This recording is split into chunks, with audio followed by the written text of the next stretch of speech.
Hello everyone, hearty welcome. I am Rajeshwari VP from JM EduWorld. In last two videos, we discussed subject verb conquered and present tense with its four subdivisions. Today we are going to discuss past tense and its four subdivisions. But before going into details, let me ask you one thing. Did you get what actually present tense is? If not, please go back and watch the previous video once again. Then only you may get this past tense and the future tense. Present ടെൻസും അതിൻ്റെ 4 സബ്ഡിവിഷൻസും നന്നായി മനസ്സിലാക്കി വെച്ചിട്ട് വേണം past tense പഠിക്കുവാൻ, പിന്നെ future ടെൻസും. എങ്കിൽ മാത്രമേ ഇവ മൂന്നും തമ്മിലുള്ള വ്യത്യാസവും പ്രയോഗവും മനസ്സിലാവുകയുള്ളൂ. Now we can go to the past tense. Its four subdivisions are simple past, past continuous, past perfect, past perfect continuous. Now look at the first one, simple past. It's also known as past indefinite tense. See how the sentence structure is: subject plus verb plus ed or d or t plus object. That means after subject, regular or irregular verb is used, then object. About regular and irregular verb, I explained it in our previous video. Regular verb is forming by adding ed with verb. Irregular verb has no pattern. The only thing you have to remember is auxiliary verb do or does is used in simple present. Here for both singular and plural subjects, did is used. ഇത്രയേ ഉള്ളൂ വ്യത്യാസം. അതായത് simple past എന്ന് പറഞ്ഞാൽ past indefinite എന്ന് കൂടി അതിന് പേരുണ്ട്. സെൻറ്റൻസിൻ്റെ സ്ട്രക്ചർ എന്ന് പറഞ്ഞാൽ സബ്ജക്റ്റിന് ശേഷം വെർബിനോടുകൂടി ഇ ഡി എന്നോ ഡി എന്നോ ടി എന്നോ ചേർത്തതിന് ശേഷം മാത്രമാണ് ഒബ്ജക്റ്റ് ചേർക്കുക. എങ്ങനെയാണ് റെഗുലർ വെർബും ഇറഗുലർ വെർബും ഫോം ചെയ്യുന്നതെന്ന് പ്രസൻറ്റ് ടെൻസിൻ്റെ വീഡിയോയിൽ ഞാൻ പറഞ്ഞിരുന്നു. വെർബിൻ്റെ കൂടെ ഇ ഡി ചേർത്താൽ റെഗുലർ വെർബ് കിട്ടും. ഇറഗുലർ വെർബിന് പ്രത്യേകിച്ച് പാറ്റേൺ ഒന്നുമില്ല. പിന്നെ ഓർക്കേണ്ട മറ്റൊരു കാര്യം, സിമ്പിൾ പ്രസൻറ്റിൽ ഓക്സിലറി വെർബായ ഡു ഓർ ഡസ് ഉപയോഗിച്ചിരുന്ന അതേ സ്ഥാനത്ത് സിമ്പിൾ പാസ്റ്റിലേക്ക് വരുമ്പോൾ സിംഗുലർ സബ്ജക്റ്റിനും പ്ലൂറൽ സബ്ജക്റ്റിനും കൂടി ഡിഡ് എന്ന് മാത്രം ഉപയോഗിച്ചാൽ മതി. See in which context this tense is used. An action that started and ended in a specific time in the past. എന്ന് പറഞ്ഞാൽ ഒരു ഹാബിച്വൽ ആക്ഷൻ അല്ലെങ്കിൽ ബിഹേവിയർ ഓർ സിറ്റുവേഷൻ ഭൂതകാലത്തിൽ നടന്ന അല്ലെങ്കിൽ ചെയ്ത ഒരു കാര്യം പറയാനാണ് സിമ്പിൾ പാസ്റ്റ് ഉപയോഗിക്കുന്നത്. Now see some examples. She called her brother. They played well. Ria wrote a letter to her friend. Ria and Rima sang well. See in all these sentences, first two sentences ed is used with the verb, that is regular verb is used. Subject first one is singular, second one is plural. And the next two sentences are, see the verb, irregular verbs are used. Ria wrote a letter, Ria and Rima sang. So this is the difference. Okay, now look at the second one, that is past continuous tense. Past continuous tense is also known as past progressive tense. See the sentence structure: subject plus was or were plus verb plus ing, that is V4 plus object. See here the only difference between present continuous tense and past continuous tense, that is instead of is or are, here was or were is used. Was with the singular subject, were with the plural subject. See one example: Ria was dancing on the stage. Ria and Rima were dancing on the stage. So subject singular ആണെങ്കിൽ was ഉപയോഗിക്കുക, plural ആണെങ്കിൽ were ഉപയോഗിക്കുക. ഈ സെൻറ്റൻസിൻ്റെ structure എന്ന് പറയുന്നത് സബ്ജക്റ്റിന് ശേഷം was or were, അതിനുശേഷം വെർബിൻ്റെ ing form, അതിനുശേഷം object. Now see in which context it is used. An action that was continuing for some time in the past. Some time in the past, remember, not now. അതായത് ഒരു action നേരത്തെ ചെയ്തുകൊണ്ടിരുന്നു എന്ന് പറയാനാണ് past continuous ഉപയോഗിക്കുന്നത്. ചെയ്തുകൊണ്ടിരിക്കുന്നു എന്ന് പറഞ്ഞാൽ പ്രസൻ്റ് ആയി പോകും. അപ്പോൾ ആ വ്യത്യാസം നന്നായി മനസ്സിലാക്കണം. An action that was continuing for some time in the past. Now look at the examples. Rohan was eating an apple.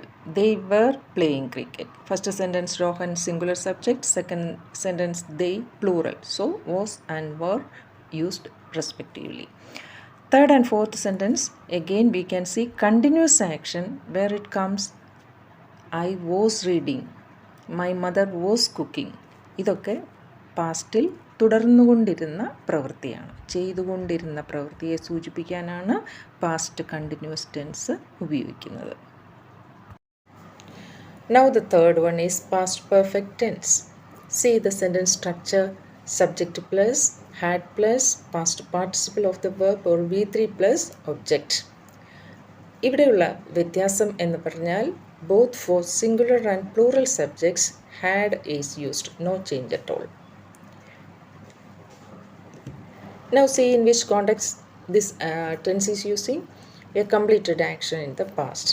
But remember, it shows an action that happened prior to some other action. That means when two actions combine together, we are using past perfect with the first action. അതായത് ഭൂതകാലത്തിൽ നടന്ന ഏതെങ്കിലും രണ്ട് കാര്യങ്ങൾ ഒരുമിച്ച് ചേർത്ത് പറയേണ്ടി വരുമ്പോൾ നമ്മൾ ആദ്യം നടന്ന കാര്യത്തിന് കൂടെ വേണം പാസ്റ്റ് പെർഫെക്റ്റ് ഉപയോഗിക്കാൻ. കംപ്ലീറ്റഡ് ആക്ഷനാണ് എങ്കിലും ആദ്യം, അതായത് ഒരു പ്രയോറിറ്റി സൂചിപ്പിക്കാനാണ് പാസ്റ്റ് പെർഫെക്റ്റ് ഉപയോഗിക്കുന്നത്. എക്സാമ്പിൾസ് നോക്കൂ. She had seen the picture. അവൾ ആ പിക്ചർ കണ്ടിട്ടുണ്ട്. ആക്ഷൻ അവിടെ പൂർണ്ണമാണ്. Riya and Rohan had already finished the work. അവിടെ എന്താണ്? റിയയും രോഹനും അവരുടെ വർക്ക് ഫിനിഷ് ചെയ്ത് കഴിഞ്ഞു, പൂർത്തീകരിച്ച് കഴിഞ്ഞു. അതും ആക്ഷൻ പൂർണ്ണമാണ്. അപ്പോൾ സബ്ജക്റ്റ് സിംഗുലർ ആയാലും പ്ലൂറൽ ആയാലും ഹാഡ് തന്നെയല്ലേ ഉപയോഗിച്ചിരിക്കുന്നത്. നെക്സ്റ്റ് സെൻറ്റൻസിൽ നോക്കൂ. He had gone out when I reach there. He had gone out എന്നത് ഒരു ആക്ഷൻ, ഐ റീച്ച്ഡ് ദെയർ എന്നത് മറ്റൊരു ആക്ഷൻ. അപ്പോൾ അവിടെ ആദ്യം സംഭവിച്ചത് ഏതാ? അവൻ പുറത്തു പോയതല്ലേ. അപ്പോൾ അതിൻ്റെ കൂടെ വേണം ഹാഡ് ചേർക്കാൻ, അല്ലെങ്കിൽ പാസ്റ്റ് പെർഫെക്റ്റ് ചേർക്കാൻ. നെക്സ്റ്റ് വൺ നോക്കി. The thieves had escaped before the police came. അവിടെയും രണ്ട് ആക്ഷൻ സംഭവിച്ചില്ലേ. ദ തീവ്സ് ഹാഡ് എസ്കേപ്ഡ്, കള്ളന്മാർ രക്ഷപ്പെട്ടു. പോലീസ് വന്നു. ഏതാ ആദ്യം സംഭവിച്ചത്? കള്ളന്മാർ വന്നതാണോ പോലീസ് വന്നതാണോ? കള്ളന്മാർ പോയതാണോ പോലീസ് വന്നതാണോ? കള്ളന്മാർ പോയതല്ലേ ആദ്യം സംഭവിച്ചത്. അപ്പോൾ ആദ്യം സംഭവിച്ചതിൻ്റെ കൂടെ വേണം പാസ്റ്റ് പെർഫെക്റ്റ് ചേർക്കാൻ. കംപ്ലീറ്റഡ് ആക്ഷൻ പ്രയോറിറ്റി ഏതിനാണോ ആ ആക്ഷൻ്റെ കൂടെ past perfect. Now we can go to the last one, past perfect continuous tense. It's also known as past perfect progressive tense. See the sentence structure: subject plus, had plus, been plus, present participle of the verb, that is V4 plus object. അതായത് past perfect continuous ടെൻസിന് past perfect progressive tense എന്നും പേരുണ്ട്. ഇതിൽ സെൻറ്റൻസിൻ്റെ structure എന്ന് പറയുന്നത് subject കഴിഞ്ഞ് had കഴിഞ്ഞ് been എന്ന് ചേർത്തിട്ട് വേണം വെർബിൻ്റെ ING ഫോം ചേർക്കുവാൻ. അതിനുശേഷം മാത്രമാണ് ഒബ്ജക്റ്റ് ചേർക്കുക. ഇനി നോക്കൂ. when it is used an action that had been continuing for a long time in the past. See the difference. So that is an action started, continued for a long time, then ended, not now. അവിടെയാണ് ആ വ്യത്യാസം മനസ്സിലാക്കേണ്ടത്. ഒരു action for a long time in the past, കുറേയേറെ കാലം തുടർന്നുകൊണ്ടിരുന്ന ഒരു പ്രവൃത്തിയെപ്പറ്റി പറയാനാണ് past perfect continuous tense ഉപയോഗിക്കുന്നത്. അതായത് ഒരു ആക്ഷൻ പാസ്റ്റിൽ തുടങ്ങി, പാസ്റ്റിൽ കുറേയേറെ നാൾ നടന്നുകൊണ്ടേയിരുന്നു, അത് കഴിഞ്ഞ് പാസ്റ്റിൽ തന്നെ അത് തീരുകയും ചെയ്യും. അപ്പോൾ അത് നമ്മൾ ആ വ്യത്യാസം നന്നായി മനസ്സിലാക്കണം. അപ്പോൾ അവിടെ ഹാവ് ആണ് ഉപയോഗിക്കുന്നതെങ്കിൽ, ഹവ് ബീൻ ആണെങ്കിൽ അത് പ്രസൻറ്റ് ടെൻസ് ആയി പോവും. ഹാഡ് ബീൻ ആണെങ്കിൽ മാത്രമേ അത് ഭൂതകാലമാവുന്നുള്ളൂ. നേരത്തെ നടന്നുകൊണ്ടേയിരുന്ന പ്രവൃത്തിയാകുന്നു. ഇപ്പോഴും നടന്നുകൊണ്ടേയിരിക്കുന്ന പ്രവൃത്തിയാണെങ്കിൽ അത് പ്രസൻറ്റ് ടെൻസ് ആയിപ്പോവും. അപ്പോൾ ഈ വ്യത്യാസം നന്നായി മനസ്സിലാകണമെങ്കിൽ ആദ്യം പ്രസൻറ്റ് ടെൻസ് അതിൻ്റെ അർത്ഥവ്യത്യാസത്തോടു കൂടി നന്നായി മനസ്സിലാക്കണം. Now look at the examples. Geeta had been working on the project for a month. Geetha ഒരു മാസമായി ആ പ്രോജക്റ്റിനായി work ചെയ്തുകൊണ്ടേയിരിക്കുകയായിരുന്നു. He had been waiting there since morning. രാവിലെ മുതൽ അവൻ അവിടെ കാത്തിരിക്കുകയായിരുന്നു. The children had not been playing in the ground. കുട്ടികൾ ഗ്രൗണ്ടിൽ കളിച്ചുകൊണ്ടേയിരിക്കുകയായിരുന്നില്ല. Riya and Reema had not been laughing in the class. റിയയും റീമയും ക്ലാസ്സിൽ ചിരിച്ചുകൊണ്ടേയിരിക്കുകയായിരുന്നില്ല. അപ്പോൾ ഒരു കാര്യം ശ്രദ്ധിക്കൂ. ഒരു നീണ്ട കാലയളവിനെ സൂചിപ്പിക്കുവാൻ, നീണ്ട സമയത്തെ സൂചിപ്പിക്കുവാൻ പാസ്റ്റിലായാലും പ്രസൻറ്റിലായാലും ഇനി ഫ്യൂച്ചർ ടെൻസിലായാലും പെർഫെക്റ്റ് കണ്ടിന്യൂസ് ടെൻസ് ആണ് ഉപയോഗിക്കുന്നത്. Okay then, I hope all of you got it well, and before winding up, let me sum up the main points. Simple past, past actions, past habitual actions. Past continuous, that's an action continued in the past. Past perfect tense, that is past actions prior to some other action. Past perfect continuous, that is an action continued for a long time in the past. അതായത് simple past എന്ന് പറഞ്ഞാൽ ഭൂതകാലത്തിൽ നടന്ന കാര്യം. Past continuous എന്ന് പറഞ്ഞാൽ ഭൂതകാലത്തിൽ നടന്നുകൊണ്ടിരുന്ന കാര്യം. Past perfect എന്ന് പറയുമ്പോൾ ഭൂതകാലത്തിൽ പൂർണ്ണമാക്കപ്പെട്ട കാര്യം. രണ്ട് കാര്യങ്ങൾ ഒരുമിച്ച് ചേർത്ത് പറയുമ്പോൾ ആദ്യം നടന്ന കാര്യം പറയാനാണ് പാസ്റ്റ് പെർഫെക്റ്റ് ഉപയോഗിക്കുക. പാസ്റ്റ് പെർഫെക്റ്റ് കണ്ടിന്യൂസ് എന്ന് പറയുമ്പോൾ ഭൂതകാലത്ത് ഒരുപാട് നേരം കാലം നടന്നുകൊണ്ടേയിരുന്ന പ്രവൃത്തിയെ സൂചിപ്പിക്കാൻ ഉപയോഗിക്കുന്നു. Both for singular and plural subjects, had is used here. അതുപോലെ തന്നെ സിമ്പിൾ പ്രസൻറ്റിലെ ഡു ഓർ ഡസിൻ്റെ പാസ്റ്റ് ടെൻസ് ഫോം ഡിഡ് ആണ്. Now let me wind up. Before that, look at these sample questions. These questions are taken from your question papers in your board examination, and try to do this. If you have any doubt, please inform me through the comment box. We can meet again in another video of future tense.